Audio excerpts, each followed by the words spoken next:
আমি সেই নারী, আমি হাজার কষ্ট মুখ বুজে সই, জানি হয় পরাধীন।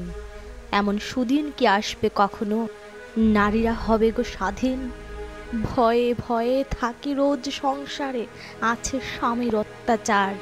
কোনো প্রতিবাদ পারি না করিতে, দুবেলা খেতে হয় মার। আজ সময় এসেছে এগিয়ে এসে নারীরা করো প্রতিবাদ। অবলা না থেকে নিজ অধিকারের পাও জীবনের সব স্বাদ। আকাশটা তো খোলাই আছে, দেখো মেলতে পারো কি ডানা। আজ নারীরাও সবে হবে গো স্বাধীন, তারা শুনবে না কারো মানা।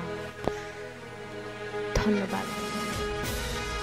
আমার এই আবৃত্তিটি করার কারণ হচ্ছে, আজ 2024 সালেও দেখা যায় অধিকাংশ ঘরে শিক্ষিত অবলারা, শ্বশুর শাশুড়ি, সংসারে অনেক অনেক জায়গা তো এমনও আছে স্বামীর অত্যাচারে নিপীড়িত পীড়িত, অথচ অনেকে প্রতিবাদ করতে চায়।